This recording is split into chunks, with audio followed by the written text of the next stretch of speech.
Hi, I'm Chloe Canning. Welcome back for Season 2 on Lead with Courage. Illuminate Leadership acknowledges the traditional custodians of the land, which we would call this podcast the Yagara and Terrible people. We pay respect to the elders past, present and emerging. Welcome to Lead with Courage, the podcast that celebrates the bold and inspiring stories of leaders making a difference. We're your hosts, Andy and Cherie Canning, and together we'll dive into the minds of the trailblazers, the risk takers, and those who embrace life with a growth mindset. On this week's episode of Lead with Courage, we have an incredibly special guest for you. Now, for any sports tragics out there, for any proud Queenslanders, we have the one and only Brent Tate. Brent has played 229 games across the highest levels of rugby league in the world. He's played for Australia, he's played for the beloved Queensland Maroons, the Brisbane Broncos, New Zealand Warriors, and he finished his career at the North Queensland Cowboys. Brent joins the Lead with Courage podcast today to talk about his life in and out of rugby league and the lessons learned along the way. We have a wonderful guest today, Brent Tate. Welcome to the Lead with Courage podcast. Thank you for having me. It's been a long time coming, so good to be here. Oh, we're very grateful. Did you intentionally throw in the Taylor Swift lyric there? It's been a long time coming. Oh, really? No, I didn't, but it is forefront of mind at the moment. Isn't it? It is. Insert pop culture here. We also have another special guest today. We've got Mandy with us as well. Yeah, welcome back, Mans. Thank you. I feel very privileged to be here in this room, so thank you for inviting me. Oh, it's great. Well, we've got four of us and we've got about that amount of cameras as well, kind of floating around. So exciting. It's so good to have you here, and thank you. We've been excited knowing the potential to speak to you, and so thank you for your time and thanks for being part of the podcast today. Nah, it's all good. Looking forward to it. Welcome. Andy, you want to kick us off with the question? I'm just throwing you all the... Yeah, sure. What question? No, just kidding. Brent, what does Lead with Courage mean to you? Lead with courage. I will say I've had a lot of great leaders over my time. And I think the thing that always stands out, and when you say lead with courage, is, I guess, having the fortitude to stand up in what they believe. All the good leaders that I've had, or all the good coaches, or even in the corporate world, lead with courage for me is just having the fortitude to stand up and know what the right thing is to do, and having the courage to be able to, I guess, live and breathe those values that they know are the right thing to do. I hope that sums it up a little bit. But yeah. So good. Beautiful. I'm so excited to have this conversation with you today. I think we want to go into some your on-field experiences and leadership and resilience, and also in retirement, and get into a little bit of that background. But Mandy, in fact, really excited to have her here because you and Mandy have known each other for a long time. So I'm going to throw it over to Mandy to maybe kick us off with some questions and, get us started. Thank you. So, Brent, a lot of people listening to this podcast today might only know you from what they see of you on the football field, but I am very lucky enough to know a little bit more about you than what others see on the football field, and I've had many stories of you growing up, some of which probably aren't appropriate to share right now. But I think that there is the guy on the football field, and then there's Brent, the guy who grew up in a house full of women. And would you like to just share a little bit about your upbringing with us and how your upbringing has shaped you? Yep, I definitely can. So I was born in a country town called Roma. Lived in Roma until I was about 6. Did a couple of years living in Toowoomba. Then pretty much did most of my childhood then growing up in Redcliffe. I was raised by all women. My mum, my 2 sisters, my grandmother and my auntie. That's the reason we moved from Roma. Mum and Dad split up, so we got on the road pretty much. It's funny, I was a shocking kid. As a little toddler, I actually got expelled from kindy. I have never heard of that before. It's a true story. I sort of vaguely remember it. Teacher told Mum never to bring me back. And growing up in Toowoomba at that period of my life, I think with, I guess, the split with Mum and Dad or whatever, I was just a shocking kid. My grandmother told Mum the only place I was going to end up was in Bogger Road Jail. Really? So I didn't have any support of the family. I did, but and I'll never ever forget the day Mum said she was going to sign me up to play rugby league. We're in Toowoomba. It is the most vivid childhood memory I've got. I'll never forget it. we were in Toowoomba in our house in Reith Muller Street. Mum was sitting down on the couch and I happened to just be standing in the lounge room, and Mum was watching a Bulldogs West game on TV, and she stood up and she looked at me and she said, I'm going to sign you up to play rugby league. And I remember looking at the TV, seeing the Bulldogs versus West game, and I can honestly say from that split second onwards, that's all I ever wanted to do was play rugby league. Behaviour didn't improve through primary school. It wasn't until a grade 1 teacher grabbed Mum and said, you need to threaten to take something away from this boy that he loves. The thing Mum threatened was rugby league. Behaviour changed in an instant. So got a lot to thank rugby league for, but also got a lot to thank from Mum, my sisters and my auntie who all raised me. And it's funny, I ended up in rugby league in a completely women-dominated household, but we're a big footy family, tragic footy family, and yeah, I guess that's how I ended up playing rugby league, and then pretty much grew up in Redcliffe, and sort of my journey started there. So, yeah. That's amazing. A lot to thank rugby league for, I think. That's incredible.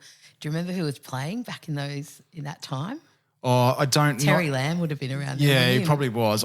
It's funny though. Like, it is just a really vivid memory. Like, I remember Mum standing up and she pointed at me, and I remember looking at the TV, and I honestly think from that single moment onwards, like rugby league was it, and pretty fortunate enough I got to live it out. But that was it. Like, it was rugby league or broke for me. I was sort of all in. Yeah. Wow. Mandy mentioned something that, and now this is going to be fast forwarding from a little kid. Maybe we can come back to that, but from a little kid to rugby league, and obviously it's your career and what everyone knows you for. About Wayne Bennett's words about your. Can you finish my sentence? Because I don't know you well enough. It feels like I'm insulting you. And I feel like this is a story my husband's shared. So who knows if this is true? This could be anything. Let's just do a fact check right now on this. But I think this is something that was in your book where Wayne spoke about you weren't the most naturally talented player, but you were the hardest working player. So can you talk us through those early years starting rugby league with some pretty big names? Yeah. I guess so. I signed my very first NRL contract at the age of 15 to go to the Broncos. So I finished school, went to Brisbane to play at the Broncos, and I really struggled, actually. It was a really tough year personally when I left school, started to work. So I had to do a traineeship at the Broncos Leagues Club. And I was sort of training, I guess, semi-professionally because I sort of hadn't made the full-time squad. My first year at Brisbane, I struggled footy-wise, almost to the point where they were going to send me back to Redcliffe because I just wasn't showing any talent. I just was struggling because I remember struggling. The whole part of my struggle was I couldn't get my head around going to work every day. And I remember coming home saying to Mum, like, is this all you do, Mum? Like, I don't want this. Like, do I just go to work and do it all again the next day? Mum's like, mate, that's life. Like, you need to get your head around it because that's what most people do every day. And I really struggled with it. And I don't know, it's whether I wanted something more, and it's no disrespect because I work every day now, but I just really, really struggled with that.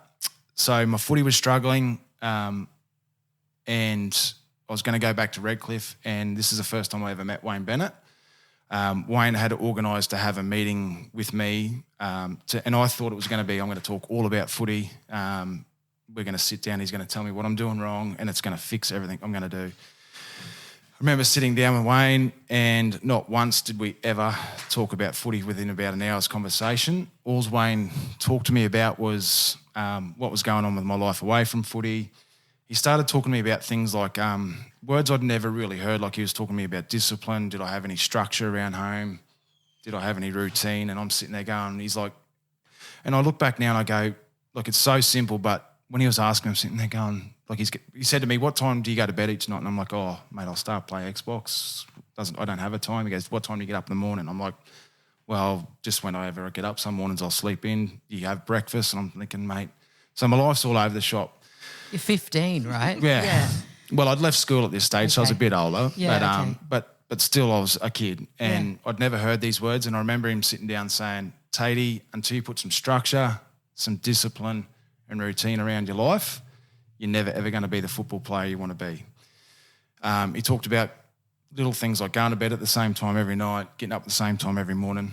He was adamant I had to make my bed and do chores around the house for Mum, because he said to me, you do all those little disciplines at home that you don't want to do, you get in the habit of doing them at home, it's just going to become second nature when you've got to do the disciplines at training. And I talked to him about the traineeship at the Leagues Club, and I hated it. Like, I absolutely hated going there, and I was doing 38-hour weeks, I think getting paid $260 on a traineeship wage. It was horrendous. But Wayne told me that until I finished that, he was never ever going to put me in the first grade squad. He said, what that'll teach you will be far outweigh anything I could ever teach you. So I wasn't the brightest of all, but I was smart enough to take his advice. I put some structure, some discipline and routine around what I was doing, even around my diet. I went to bed at the same time every night, get up the same time every morning. I never leave the house, even to this day, without making my bed. Made all those changes, ripped into the traineeship, got that finished, and by the end of that year, I'd played 3 first-grade games. Wow. Wow, that's awesome. And I look back now and I see a lot of guys that come into footy now that they burst onto the scene and they're unreal, and then their form dips, and that's not until you sit down with them and talk about the life away from it and how inconsistent they are there. It's just the inconsistency is there. Go onto the footy field, and it was the greatest lesson I've ever learnt, because it's not only in sport, it's in everyday life, and those lessons that Wayne has taught me are every day I live by them. Yeah. Oh, that's amazing. Thanks for sharing. Well, I think we can stop the podcast there and kind of carry on. It's added immense value already. That's an absolute cracker. Thanks for sharing that. It's good. It's 101, right? But a lot of people, I guess, like me, you don't realise that how you live your life away has a huge effect on your work or you as an athlete. But so thankful I had someone like Wayne that he's been years ahead of where he was even back then. But to have him as a mentor and a coach for 8 years, I think Wayne's motto is always better people make better rugby league players, and it's 100% correct. And I think Wayne's taught me a lot more about life than he ever taught me about footy. So really bloody thankful for that. And it's almost like sometimes we get so fixated on the goal and where we want to be. Like all you wanted to do was be on that footy field playing NRL. But really what you needed to focus on are those daily habits that are going to lead you to that goal of being on the field. Yep, 100%. And like you say, like 101, and it's so funny, I think, in life, whether someone's trying to achieve a goal or it's a business goal or any personal achievement, it's like we're looking for this silver bullet, like we're looking for this, how do I get there? And it's like, well, actually it's just the same consistency and the discipline. Yeah. It kind of wins every time. Yeah. And it's not easy to do. It is actually really hard to do, but like once you, it is simple but so hard to get right. But once you do, like I said, like I really worked hard, and I still go to bed at the same time every night. I still get up the same time every morning. What are your times roughly? 10 and 5, round about. Yeah. So I've actually, as I'm getting a bit older, it's gone out to 6 o'clock in the morning of late. Birthday in a couple of days. Yeah, we noticed that your birthday's in a couple of days at the time of this podcast. Happy birthday. Thank you. Really simple, but for a lot of us, it's really hard to do. Yeah, and I think that's an important distinction, because it's a simple thing. But if it was that easy, everyone would be doing it. So it's not easy, but it's not this crazy out there wild strategy. No. It's like be consistent and have the discipline. Yeah, that's amazing. It's funny, actually. Everyone asks me about Wayne, and everyone goes, what's Wayne like? Like, why is Wayne so good? And I always think Wayne's greatest, he's got so many great strengths, but I think Wayne's greatest strength and the reason why he gets on so well with all the players is he just gives people his time. Yeah. And that's the most valuable commodity we can give anyone is our time. But Wayne gives his players time. And the other thing I think Wayne does is he's obviously got all these disciplines and routines around how he lives his life. But the other thing that stands out for me with Wayne is Wayne's a great coach. Wayne's not technically the greatest coach, but Wayne knows his strengths and his weaknesses, and he's always gotten good people in and around him and never felt threatened by having good people in and around him. Yes. So for the bits and pieces where he knows he's not good at, he gets people in to I guess, bring that level up or bring that piece to the puzzle and never feels threatened by him. So, which is easy sometimes when you're Wayne Bennett, but a lot of lessons from him for sure. It's a decent chunk of self-awareness there from his point of view maybe. Oh, mate, absolutely. Yeah. And, I see it in the corporate world a lot where you get good people in and around you and you don't, like Wayne lets them thrive and Wayne gives them the length of rope to go, I'm not good at this, but you are, so you run with this. And I think in the corporate world, I even see it sometimes where that, people do feel threatened by other people that are in the business. But I think ultimately you want everyone playing their part and doing their role. And if everyone's successful, well, everyone wins at the end of the day. Yeah, 100%. And to me, I think it's then that ego, like to let your ego, to not bring your ego in and have that humility. And actually that was a word that Mandy described for you. And I said, tell me about Brent, like, knowing him really, what are some of the words you'd use to describe him? There are a few I won't say in here because my dad listens and it's offensive. Thank goodness. No, but humble was one of the ones that was described, how you were described. How is that a natural thing for you? Would you align with that description? Yeah, no, I think so. I think that comes from being raised by women though, and my mum's very humble, hardworking. I've got two sisters that if I ever stood out of line, they'd knock you down pretty quick. They're 8 and 10 years older than me, my two sisters. So I sort of felt like I grew up as an only child in a way, because it was just mum and I most of the time as the girls had gone, but we're a really close family. So I think if I ever tried to get a big head, I would have been brought down to earth pretty quick. And look, I've still got a great relationship with Dad. We see Dad all the time. I've got a half brother and sister too. So yeah, it's a bit complicated sometimes, but look, we're all a really tight family. I think a lot of people look at our family and are really envious of how close we all really are, which is nice. Yeah. Well, Brent, according to Wikipedia, at least, it says you played 229 club games across the Broncos, the Cowboys and the New Zealand Warriors. Yep. Played 23 games for Queensland. Yep. And 26 games for Australia. It's bang on. Oh, That's Wikipedia. amazing. Round of applause. Yeah, it's amazing. That is quite a career. Yeah, it was a good career. It was an awesome career. Like, I loved it. I feel really fortunate enough to play as long as I did. I loved all 3 clubs that I played at. A lot of people say, what's your favourite club that you played at? There's different parts. Like the Broncos is the most professional organisation I played at. I won a comp at Brisbane, and I feel like when you do that, you leave a part of yourself at a club like that. What year was that? 2006. It was the last premiership. It they was. won. Yep. Went to New Zealand for 3 years. Absolutely loved the culture and the brotherhood and the closeness of what the Kiwis brought. It was run on a shoestring budget compared to what it was like at Brisbane, which I really struggled with at the start. Funny story. My brother-in-law, Steve Price, was the captain. Big fan, I take it. Cherie may have been obsessed with Steve Price I've got growing up. selfies with him from like years gone by. I'm a bit embarrassed. That's really, my husband's looking at me horrified right now.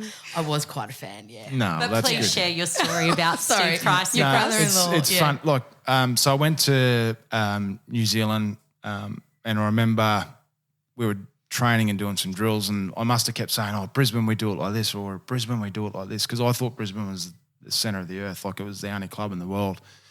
And I remember Pricey grabbed me one day, I said, mate, we do this at Brisbane. I remember him grabbing me by the shirt at training and he shook me. He goes, you're not at fucking Brisbane now.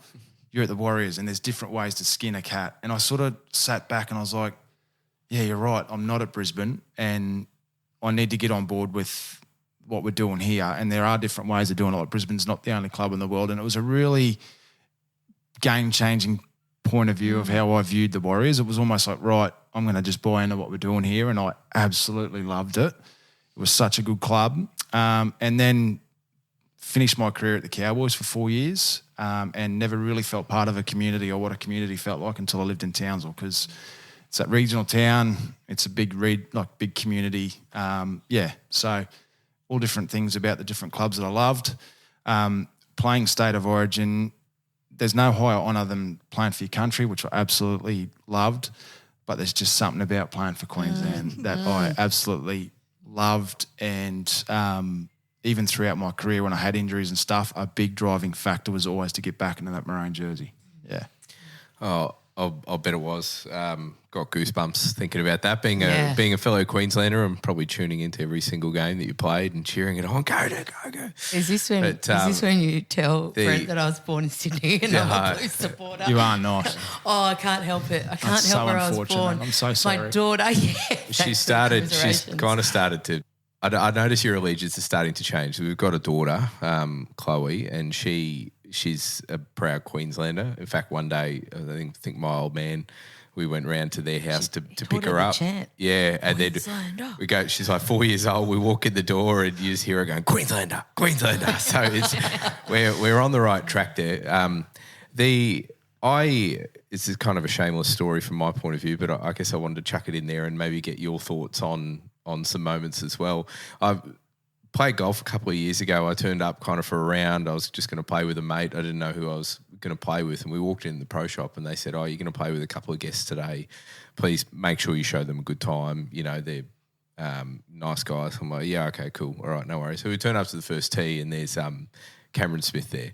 And he's like, oh, I've got my mate Jono coming as well. And Jonathan Thurston tears around the corner in a car. G'day, I'm Jono. How you going? And just had 4.5 hours playing golf with them. Even Googled how much like they would go for in a charity auction to play a game of golf. It's like 30 or 40 grand, something like that.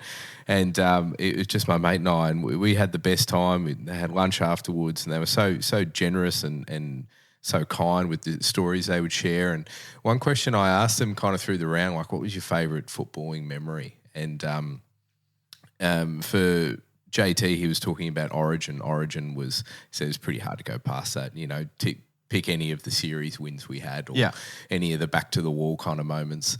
And Cam Smith talked about a particular Kangaroos tour in the World Cup in, I want to say it was kind of 2011 or something like 13, that. I think it was. 2013. Yeah. I'm not sure if you played in that one. Yeah. No, I was there. You did? Oh, beautiful. Great. Well, this is going well. And he talked about he thinks that was the best team that he ever played in. He talked about kind of the first game of the World Cup you played, and I think you guys won, but you let in 5 tries or something like that. And he said there was a real moment where kind of maybe a couple of days later you're having a team debrief meeting and it was like, we're not going to win this tournament if we let in that many tries. Regardless of how many tries we score, we're going to win by defence. Yeah. And then I think from then on did not let in a single try for the remainder of the World Cup. Yeah. And for his view was that was the best team. Yeah. Yeah. It's I just loved, I'm such a passionate Queenslander. Like I just loved playing Origin. 2006 team, I think, for me was probably a real highlight and standout for a few reasons. We'd lost 3 series in a row before that. People were saying Origin was dead if Queensland didn't win that year. Our senior players, Pricey, Lockie, Petro, were all told before that series, which we didn't know, that if we didn't win the series, they'd never play Origin again. Wow. So a huge amount of pressure going into that series. Mal took over as coach that year in 2006.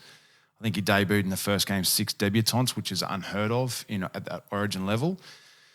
But I do remember, and I think this is what makes it more special for me, is when Mal took over it, I always say sometimes when you hit rock bottom, it's not a bad place to be because what it does is it allows you to set a new course of path. And 2006 Origin for us was rock bottom because we'd lost 3 series in a row and all those things I just talked about.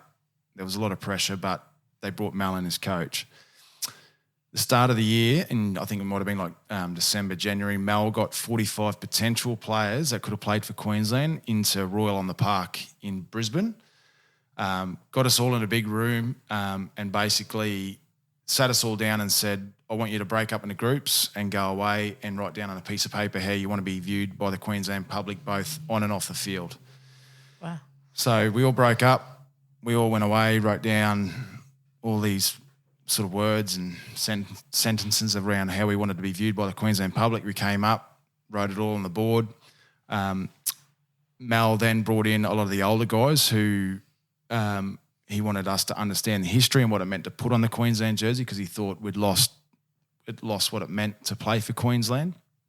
The other thing Mel did was brought in things like celebrating individual successes. So if you play 20 Origins, you become he's got a funny name. His name's Dick Tosser Turner. He is a legend in Queensland hallways. He's one of the first managers of the Queensland side when it started, but an absolute legend. So when you play 20 Origins, you become a Tosser Turner medal winner. If you play 30, you become a statesman. And if you play 40, which no one thought would be possible, you now become a Cam Smith medal winner.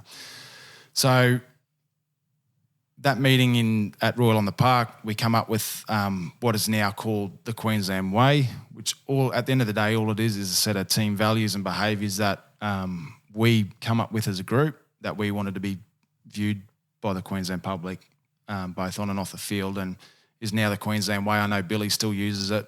And it's just a set of core values, team behaviours that you can't, you got to live and breathe on. And you talked about ego before. One of them was check your ego at the door. Yep. We had some of the biggest names playing for us at the time, the greatest players in the world, JT, Greg Inglis, Billy Slater, Cooper Cronk. The list goes on. Everyone goes, you just won because you had those guys.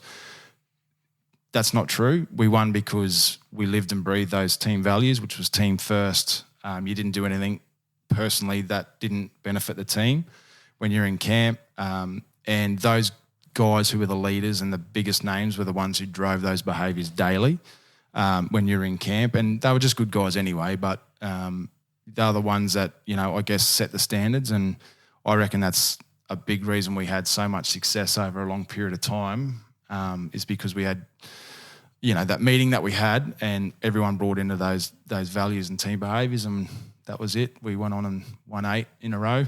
But my favourite night is the third game in Sydney.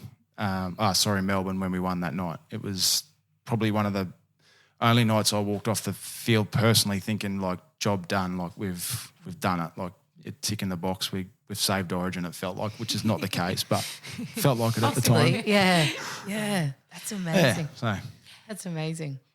And am I right in saying that your last game was an Origin game? Yeah, Is it was. that right? Yeah. Yeah. And you got injured, hence why it was your last game. But that definitely wasn't the first injury you ever experienced on the football field. So do you want to take us back to your early days and your first injuries and the impact that had on you?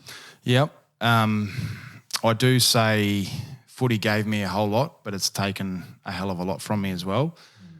I reckon I lost count around 20 operations, I think. I have had like 4 knee recos, shoulder reco, broken jaw, the list goes on.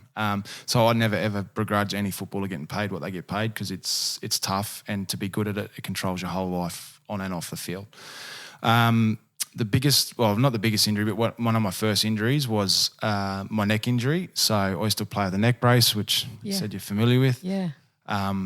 I'd love $1 for everyone who goes, I didn't recognise you without your neck brace. I'm like, I don't wear it everywhere. Thanks, Dad. Yeah. And that was I was reading about that. It was 2003. Yeah, wasn't it was pretty after early a on. Kangaroos match, maybe? I kept getting, we call them burners in rugby league. So basically what was happening is anytime my head would go back, it'd crush the nerves that run out of your neck that attach to your arm, and your arm would go completely dead. And it just burns. It's a horrible nerve pain. Only comes on for a little bit and then it goes. But I kept getting these repeat burners to the point I got one in New Zealand where I literally couldn't even pick up a glass of water. The nerves were that damaged. And I remember going to the doctor, did all the tests, and he just basically said, mate, it's the way you're made up, but you can't keep playing because you're gonna lose the feeling in your arm. And I remember that day actually, Wayne came to the surgeon, the neck surgeon, with me to obviously have the appointment. And on the way home, we were driving back to the Leagues Club, and I remember looking at Wayne, because I was only 22 or 23, I think, at the time. So I remember young. saying to Wayne, like, what am I going to do? Because, I was footy and that was it. And I remember Wayne sitting down, and it sort of half calmed me down a little bit. I remember him saying, Tatey, if you've got a good work ethic and you're a good person, people are always going to want you in their business.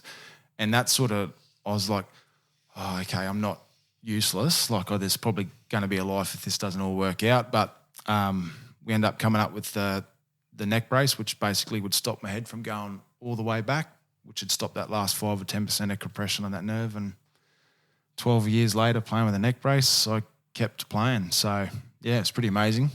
Based it off the NASCAR drivers, basically. Yeah, so it's just a foam neck brace that I just strapped down onto a shoulder harness and Velcro, and wow, I went. Comfort-wise, how was it to adjust in the early stages? I was really, when I first started, really self-conscious because everyone was sort of laughing about it and thought it was a big joke, but it wasn't to me, obviously, because it was my whole life really at the time, what I thought. But like in the end, it was just like putting a pair of boots on. It's just part of game day routine and what I did. And a couple of things, like I'm just so blown away by the impact obviously Wayne's had in your life. Like it's phenomenal, just that reminder about coaches or mentors or just those people and the smallest things people can say that can literally change everything in the way that you're seeing then your future in such a challenging time, to know that it's going to be okay. As far as then you just said about people laughing and like, can you tell me a bit about that? Because you're in the public eye and, you know, there's always the Courier Mail and the media and, how do you deal with that? Don't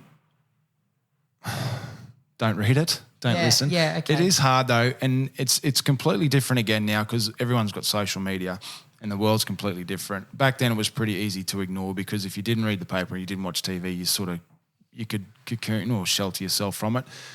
It's a little bit different these days because obviously, you know, players are on their phone and stuff. I don't know. I just never brought into being a big footy player, or I always throughout my whole career, I always knew it was going to come to an end at some stage. Like I was always really aware that at some stage it's going to come to an end and you're not going to be a rugby league player anymore. So I guess I just never. There are times where you'd have to check yourself to not get lost in that whole rugby league world of being a not me personally, but, you know, just being lost in that superstar world, which it sort of is in a way, but I just never allowed myself to go down that path because I just always knew one day it'd finish. And again, I got a million Wayne stories. I'll never ever forget this. One day we'd all been out on the drink one night and one of the boys at the Broncos was rude to the lady behind the bar. And it got back to the club. And I remember Wayne sitting all us young blokes down one day, and it was a really key moment. I remember him saying to me, just because you're good at rugby league, you blokes, doesn't make you better than anyone else on the street. Like, it doesn't matter if the person's serving you drinks or making you a sandwich. All it does is make you good at football. That's it. It doesn't make you, you know, you're not better than anyone else in this world. And it was like I just sat there and I thought, holy, like, he's dead right. Like, just because we're good at footy doesn't mean you're better than anyone else. Like it, and it was just a real, I guess, grounding moment for me, hearing that story from Wayne. So, yeah. Now, correct me if I'm wrong or saying something out of place, but I feel like maybe there's other footballers that may need to have that reminder these days. Oh, definitely.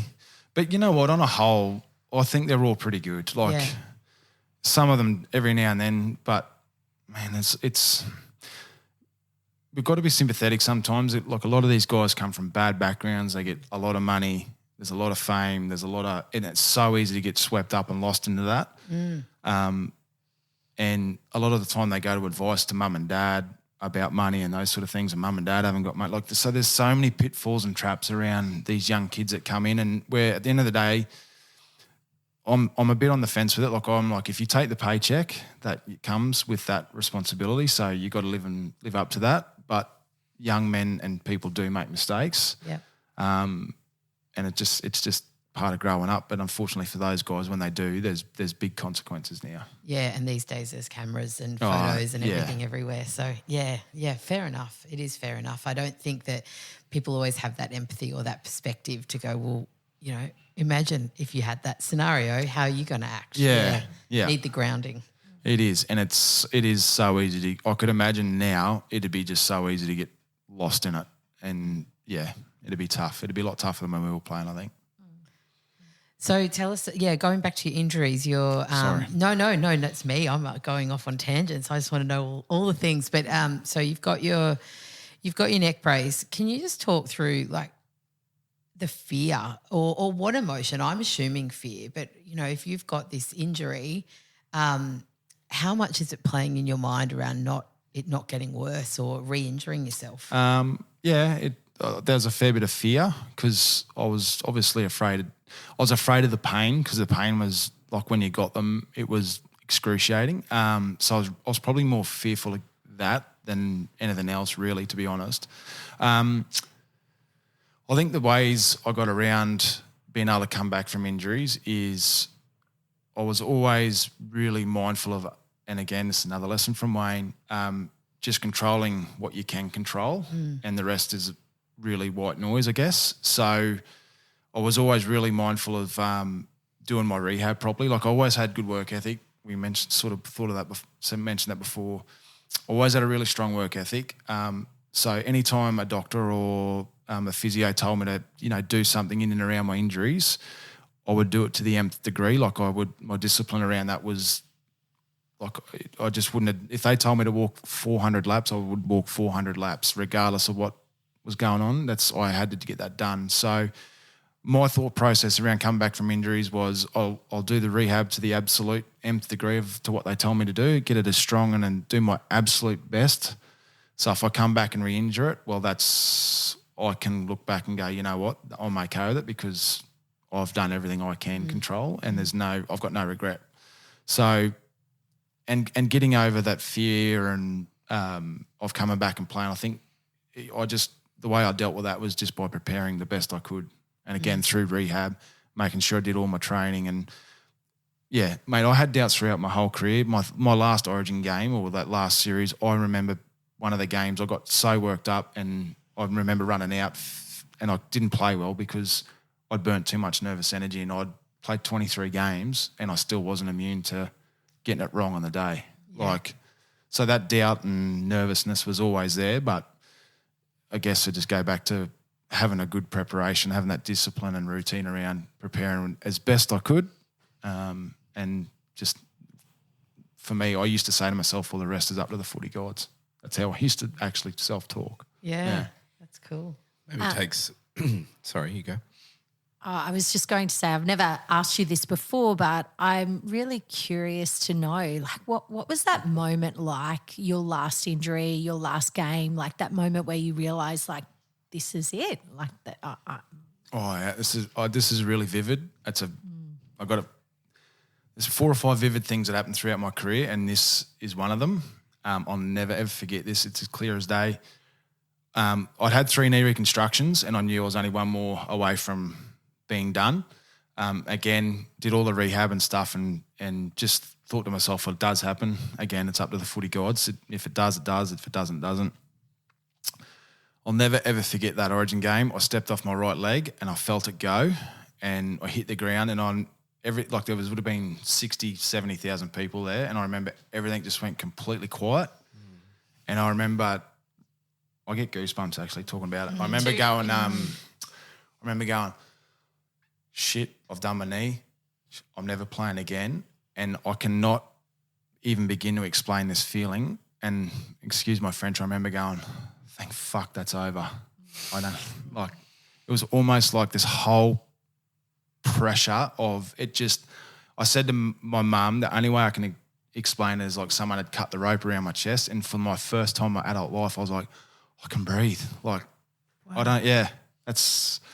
And don't get me wrong, I loved playing and I would have played another 12 months and retired, but that feeling of it was like I'd lived with that pressure and expectation my whole life, and for the first time I actually felt like I didn't have that, and I was like, and I remember saying, thank God that's over. Like it was almost, I don't know, it was a relief in a way. Yeah, wow. It was crazy. And I remember thinking they were going to stretch me off, and I was like, I'm not going to get stretched my last game, I'll walk off. And a good mate of mine, I always thought I'd have a fairy tale finish, but a good mate of mine has told me fairy tales are for children's books. But the thing that I loved the most is I finished in the Queensland jersey, which is a jersey I love the most, and I respected it and cherished it. And my last game was playing Origin. So I sort of look back and go, you know what, not all too bad. Yeah, that's beautiful. I feel like you got a nice a nice balance in there somewhere between sort of like the expectation in the moment and what you expect of yourself, and then also the delivery in terms of like it's up to the footy gods. There's like a peak performance somewhere in there where the anxiety doesn't tip over unless, as you said, unless you don't get your routine right or your structure right or your rhythm right. Is that something that do you feel like you kind of see the world that way largely, even in terms of how you operate now, or is that a learned thing largely from playing footy? I think it's definitely a learnt thing from playing footy, definitely. It's definitely footy. Like having Wayne and having rugby league, like the similarities between an NRL club and corporate world or business, it's all the same. Like it's just different format, I guess. It's same but different. And I always say to people, if you want to run a high performing business that makes decisions quickly, that's at making high pressured decisions got to be made quickly. Go and spend some time at an NRL club, because that's how those clubs operate. And you come out of footy world and you go into the corporate world, you get what I'm trying to say is when you're in the footy world, I guess you're getting feedback all the time. Every day you're getting judged. People are telling you how to improve every single day. Then you leave that, and it's not like that at all, which has got some challenges. But I think it's definitely a learnt thing, mate. Just having that balance of keeping a lid on the anxiety or the nerves, I guess, it's something that's been taught. Have you got strategies that does help you with anxiety and keeping a lid on it? Is it mental? Is it physical? Is it a combo? I just always go back to the process, like just making sure life's good off. If anything ever goes wrong, I always go, hey, what's going on with what part of your life away? What haven't you got right? Well, like diet, sleep. Who exercising, that stuff. I always go back to that, and I always find that stuff I can control. I go back to that, and if I get that right, then most often and more often than not, life's pretty level. Yeah, and everyone has their ups and downs. Don't get me wrong, like everyone, you have your good and bad days. The other thing too, I think, with me is if I'm having a bad day or a bad week, I don't ever shy away from feeling it. Like I actually allow myself to go, you know what, it is a shit month or I'm having a real shit week. I'm not anything but just being sad and down, and that's okay. Like I've never ever shied away from, people get sad, they go, I've got to get happy. But I'm like, no, I am sad. Like I am disappointed. I'm not enjoying this, and I've always allowed myself to have them feelings, but I always make sure that I've got the process right to get to, or a plan to get out of that. Yeah. Oh, that for me is going to be the clip in the podcast, I think, because I just feel that there's so much in that, like for all people, men, I'm going to say is in particular, but for all of us about like actually feel your emotions, and it's not good or bad. It's just experiencing the emotion, but to own it and not to be shy about it. I think so many people just want to tuck it away or not discuss it. It hasn't always been so manly to do that, right? But I think now more than ever, it's so important to talk about emotions and feelings and anxiety and whatever it is, so that you can live a healthy life. I think so. I've just, even when I had injuries and I was, really disappointed, and there's some times where I was just utterly gutted, like some really huge disappointment, but I never sat there and thought, I'm not like I am going to kick stones for a week or two, because I am sad. Like this sucks. Like I've been dealt shit cards here, in regards to footy, of course. But I allowed myself to have those couple of days or couple of weeks where I'm like, I am disappointed and this does suck. And then I always found that once I've allowed myself to sort of feel those feelings, you're like, all right, it's time to put a plan in place. Let's start to crawl your way out of being disappointed and start to shift your focus to, right, what have I got to do next, So, I don't know. Footy's taught me a lot, I think. It's been I've been really thankful to have it in my life, I reckon. Yeah. You spoke before about your last game and that feeling of that pressure taken off you. What's it like living in a community town like Townsville, where you might have a great win one week and the community is just so happy and surrounding you and encouraging you. What happens in those weeks where you don't have a win or you're having a bad run? What's that like for you as the player? Horrible. Yeah. It's really, I hated it. And I love life away from football because you're not doing this week in and week out, and wins and losses don't determine how you should feel during the week. Because when I'd lose or if I didn't play well, I'd really struggle to go out to the shops or out in public because I felt embarrassed. No one else would have felt it, or no one else would have even been thinking it, but I felt that.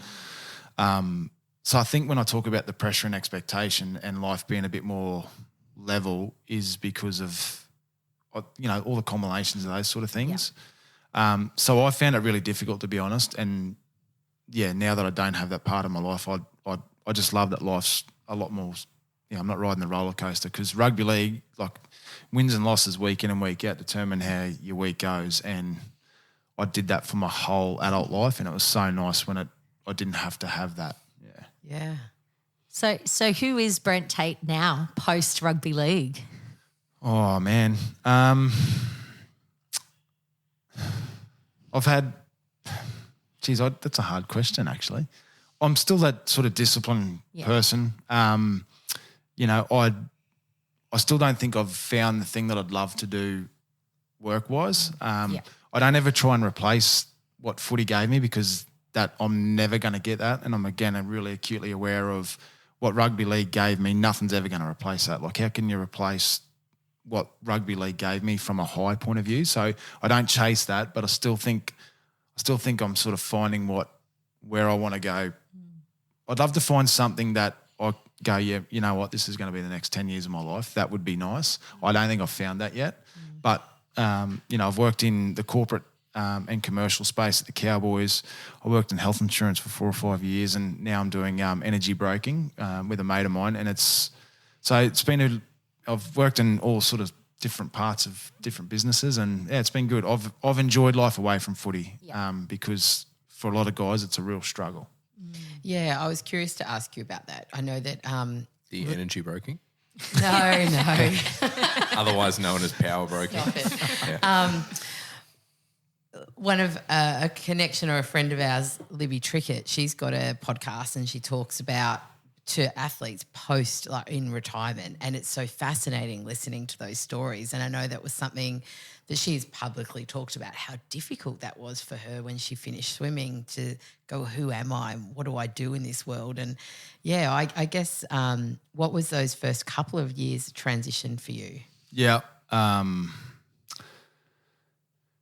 found that I'm one of the lucky ones. Mm-hmm. So I stay connected to the game, which whoever comes out of the game that's had a long career, I'd always say to them, if you can just stay connected in some way, whether it's at a local footy club or whatever it is, I think that's really important because you don't ever want to go away from cold turkey because it's been a big part of our life. You don't ever want to lose that connection to the game. But another real vivid sort of, or I guess important piece of when I come out of footy was I met a lady by the name of Jana Culver. Jana was doing the transition program through the NRL, who have spent a lot of time and money in this space in helping guys retire out of footy. And I remember when I finished, I was asking a lot of the guys about retirement and I got no good stories. It was horrible. Every time I'd ask someone, they'd go, mate, it's horrible. I sucked. I've suffered from depression. I hated it. And I remember coming home saying to my family, I'm going to stop asking because I'm getting no good stories and I'm starting to it's just not good. And I remember sitting down with Jana this day, going through the program. She said, Tatey, how are you going to go in retirement? And I said, look, I'll be okay. I'll struggle, but I'll be okay. And I remember she sat up a little bit and she goes, well, why are you going to struggle? And I said, because everyone else has. And she goes, yeah, but why are you going to struggle? And she sort of pointed me in the chest and I was like, I don't know, I'm just because everyone else. And she goes, yeah, but why can't you be that positive story for when blokes ask you about retirement? You can be the positive story. And she challenged me on my mindset. And I'd never really thought about mindset too much throughout my whole career, but she challenged me on it. And I 100% think if she hadn't, I would have been okay, but I would have struggled because that's what everyone else did. Yeah. But I feel like I'm the positive story when people come to me about retirement because I think Jana was like, mate, just shift your mindset out of that to this way. And it was only just a minor shift. And retirement's been good for me. I don't miss footy one bit, but I loved it more than anyone, but I just don't miss it. Yeah. I love that so much, and it's amazing. Well, it's so wonderful that she called you forward or out of that. But when we tell ourselves something, like, we're right. You know that old, if you think you can or you think you can't, you're right quote. And it's so true. Like, if you say you're going to struggle, guess what? You're going to struggle. Well, that's just what everyone else did. So why was I going to be any different? And that's sort of how I was thinking. But, yeah, so really thankful that she was a part of that process to sort of, I guess, cool you out a little bit. Yeah, go, mate, so powerful. Pull your head in. Like, if you want it, if you're going to think like that's going to be a struggle, but if you just shift it a little bit, it can be whatever you want it to be, and it's been good. Yeah, incredible. What would you say your greatest achievement in life is? Being a good person, I think. And trying to instill those values into your children. Yeah, sorry. I think I'm going to get emotional now too. I think that something that you haven't spoken about is that you are a dad and a truly incredible one at that. And I know that you've raised 2 kids that I truly hope my kids grow up to be like your kids. Oh, thank you. Yeah. I think the greatest compliment you can ever give my mum is I try to raise my kids like we've been raised. Yeah. So, yeah, bloody mum and the kids, I get you every time. No, it's good. You just want to raise good people. I think, like, even at school and stuff, I'm always into my young fella. I'm like, mate, I want you to do your best. I don't need you to be a genius, but just be a good person. Just have a good work ethic, be a good person. People are going to want you to be in your, people are going to want to be around you. Yeah. And for the most part, they get it right. Sometimes they drive me insane. Well, I would say your greatest achievement is those 2 beautiful kids that you've raised. So well done, congrats. Thank you. Oh, it's so beautiful. I think that really shines through. I kind of feel like you can't help but have those values and keep the kind of company you keep, like Mandy over here as well, without being a good human. And that really resonates and shines through more than any other story you've told today. So, I don't really know what else there is to say on that other than, like, I'm grateful that I've had this experience even so far, because it's kind of reinforced some things and it's taught me a lot. So appreciate it. Yeah, I think sometimes that people in the public, or a mass of people like footy players, can have like reputations en masse, which is a bit unfair. And, all the tats and the funny haircuts and all the things that people may see.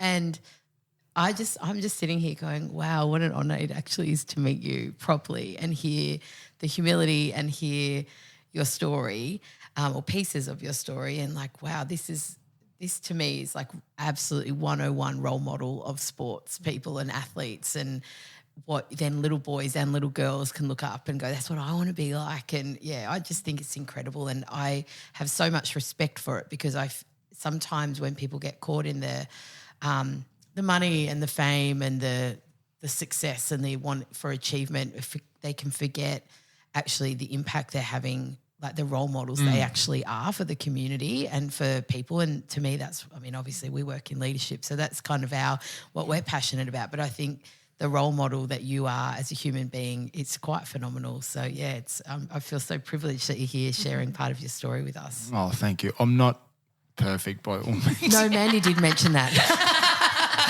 No, none of us are, right? No. None of us are. No. But I think that, like, who you are inside, it shines through. And I think, yes, none of us are perfect, but it's all about our intentions at the end of the day. Like, do we intend to show up to be a good human?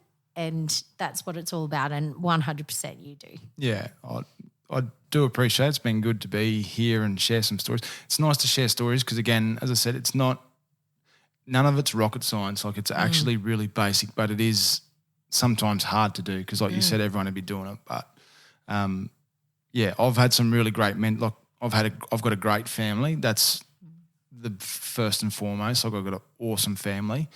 And I've had some really good like leaders, like captains and coaches along the way that have, I guess, again, have taken time to help mould you into being a better person. So I'm really fortunate that that's been a big part of me growing up and growing as a person, is just having good people to learn off. And I think you said mentors before. Like there's that many good mentors I've had throughout my time in my footy career, and even post footy, there's been some excellent ones. And I'm like, without them, without passing your knowledge and having someone to share and take time, none of us know what you don't grow into the person you are without having it. So I've been lucky. That's awesome. Are you mentoring anyone now, or passing it back? I'm trying to mentor my kids. Yeah. In a professional or any footy, or is there a setup for that? No, not there is. I haven't done it for a couple of years. So with the Maroons, they actually have so in the younger groups, they usually get a couple of the former players to go back and be a mentor, like in the 19s and 17s, and again, it's about going back and sharing our stories around, giving the history around what it means to play for Queensland, what the jersey meant to us, and I guess it's just passing on that tradition. And when you think about it, the reason the mentoring come about is because our history has been about being the underdog and, being beaten down, and a lot of the kids that have come through have only seen Queensland have success. Yeah. So it's really important to go, we are successful, but this is the reason why we are, because we come from here. So that's how the whole mentor program started. So, so I know the 17s and 19s, there's always guys going back and they'll spend the week in camp and, help coach, but also just share some old war stories back in our day. Yeah. If we were to wrap up with one last question, and I guess taking the lessons from the football field, the coaches, the mentors, what is one tip or one thing you would love to see in leadership in the workforce, in the corporate world? What's one leadership tip from your footy days that you think people could employ into that's the easy workplace? For me. Yeah? Give feedback. Awesome. Mate, I cannot for the life of me understand. So I talked about footy, you get feedback after every single session. You're getting feedback on the moment you walk into a footy club that morning and to the moment you walk out, you're getting feedback from everyone. And sometimes it's good, sometimes it's bad. But then I went to the corporate world and I'm sitting there going, mate, am I doing a good job? Because no one said anything ever. Wow. You might do a yearly review and you're like, yearly? Like, really? So if I'm going, crap, you're going to tell me 12 months down the path? I would encourage everyone to give feedback, like good and bad, but be given feedback, like review performance. I've never understood it. I don't understand it. Yeah, but it's, for me, you don't get better as a rugby league player unless you're getting feedback. Well, it's the same in work. You're not going to get better and have better performance unless someone's, again, mentoring or teaching or helping or providing feedback, good or bad, because sometimes it's not all good, but at least you can, just give feedback. Yes. Maybe those companies need Luminate leadership to come in and run a workshop for them by the sounds of it. Yeah, is this where we insert our ad about what we actually do? But we couldn't agree more. Right. Oh, well, that's good. So true, so true. Yeah. Yeah, amazing. Well, can I give you some feedback on this podcast? Yeah. I think you've done a great job. Oh, thank you. I appreciate the honesty, the vulnerability, the stories. Where I feel I could see more from you is more dirt on Mandy, actually, if you could. It's probably Perfect. There's nothing to share. It's probably a separate podcast. Yeah, I think so. Brent, thanks so much. Can I call you Tatey? Thanks so much for being here. It's really been fantastic, and we appreciate your time.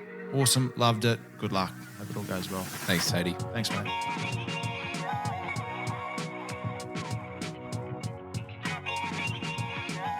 Thanks for joining us on the Lead with Courage podcast.